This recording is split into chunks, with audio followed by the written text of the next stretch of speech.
7 years ago, I decided to start another business. The crazy part, it wasn't my first attempt. It wasn't even my fifth attempt. By that point, I had already failed 17 businesses. I repeat, 17 businesses. So the real question is, what on earth was I thinking trying it all over again? Quick disclaimer as always before we go any further, nothing in this video constitutes business or financial advice, and all I'm simply sharing is my personal experience and lessons from the past 7 years in business. Let's get rolling. Most people fail once, maybe twice, and they stop. By the time I'd failed 17 businesses, most people around me probably thought I should quit. And honestly, sometimes I thought the same, because failure isn't glamorous, it's frustrating, it's embarrassing, and it makes you question yourself even further and constantly as well. But something inside me kept saying one thing: if I just keep going, eventually something will work, right? So 7 years ago, I tried again. I said to myself, let's get going. I was like in the position where I didn't really care what anyone said. I was like, this needs to happen by all means necessary. So looking back at those 17 failures, they were actually my greatest advantage, because every failed business taught me something. I learned how markets actually work, why customers buy, why some ideas sound good but never make money. And more importantly, I learned how resilient you have to become if you want to build something meaningful. And the truth is this: most successful entrepreneurs you see today didn't succeed straight away. Yeah, sure, there's going to be one or two situations where they're able to just get it right straight away. Yeah, sure. But most successful entrepreneurs you see today have probably failed more times than most people are even willing to start businesses. I always use the Paul Vermetta example. He failed 20 businesses before he stumbled across Instacart, and he's really successful right now. So that's just one situation of the many of these stories, right? I think when I started the business journey for the first time, there was things that I expected: competition, hard work, financial risk. But there were things I didn't expect at all. The loneliness. Entrepreneurship can be extremely lonely. You spend a lot of time making decisions alone, building alone, figuring things out alone, and many people around you won't understand the vision you're chasing. You will have friends, but they will never really understand the journey you're going on, because most of your friends will be into a job. They have their own problems, right? But their problems tend to only last between 9 to 5, Monday to Friday, right? But your problems are 24/7.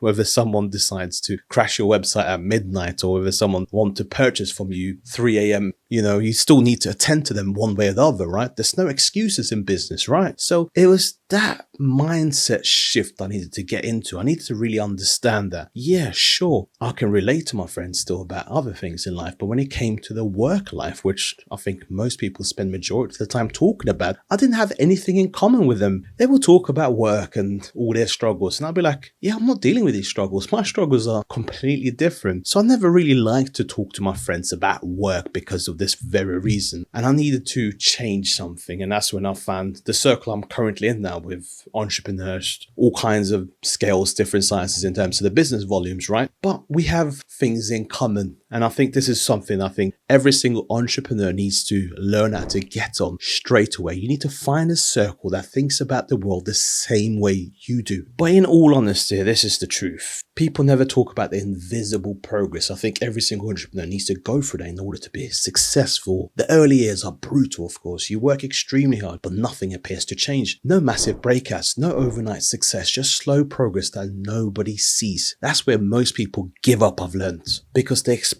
success to look dramatic, but in reality, it's usually very quiet. The honest truth is that success creates new problems. Another thing nobody tells you is this: when things finally start working, your problems don't disappear, they evolve. Now you're dealing with scaling, hiring, managing teams, making bigger decisions, payroll on a monthly basis. The stake gets higher, and these are the things that I think only experienced and successful entrepreneurs can actually tell you about. The people that are selling you dreams will never tell you about these problems. I'm talking about the people that are maybe your lecturers, people that may be talking to you about entrepreneurship, but they have never actually run a business. They have no clue what entrepreneurship truly entails. Let me also be brutally honest about the hardest parts of the last 7 years. Decision pressure. Running businesses means making decisions constantly. Some of those decisions can impact years of work, and there's no boss above you to double check things. You carry that responsibility on your shoulders by yourself. Now let's talk about the sacrifices. Building something meaningful requires sacrifice in terms of time, energy, and focus. Nobody talks about these things. There were periods where I worked relentlessly because I believed the foundation I built earlier would pay off later. And eventually they obviously did. It's evident, right? But initially, No one knows this is going to happen, right? And this is where the doubts come into play. Even today, doubts still appear sometimes, not because I don't believe in what I'm doing, but because entrepreneurship in itself is just very unpredictable and risky. You're constantly navigating uncertainty. You wonder whether the crisis in certain parts of the world is going to affect your business next month, next week. You don't know. These are the things you constantly think about as an entrepreneur. So over the past 7 years, a few principles completely changed my trajectory, living below my means. Even when my income increased, I didn't inflate my lifestyle. Instead, I reinvested. That gave me freedom to take risks and build long-term wealth. To the point now where I've got several different income streams that are generating good passive income on a monthly basis. I also tracked my net worth on a monthly basis. One of the most powerful habits I built was tracking my net worth, not just income, but assets versus liabilities. And that simple habit forces you to think differently about money. You start asking questions like this: is this decision increasing my asset or increasing my liabilities? Another element was consistency. Success rarely happens because of one brilliant idea. It usually happens because someone stayed consistent longer than everyone else. 7 years of consistent effort compounds in ways people underestimate. That's just the honest truth. Obviously, if I could go back 7 years, there are things I would absolutely change. I would start creating content earlier because content is leverage and it's evident. The thing about content is that your ideas can reach thousands of people. Your network expands faster. Opportunities appear sooner. I wish I started documenting earlier. I would also focus sooner. At times I was working on too many ideas, too many directions. Focus is so powerful. The faster you identify what works and double down on it, the faster everything grows. I would also worry less about failure. Ironically, after failing 17 businesses, I still worried about failing again. But failure is simply data. It tells you what doesn't work so you can move closer to what actually works. 7 years later, the journey has been incredible. Through business and investing, my portfolio has grown significantly. But the most valuable thing entrepreneurship gave me isn't just financial growth.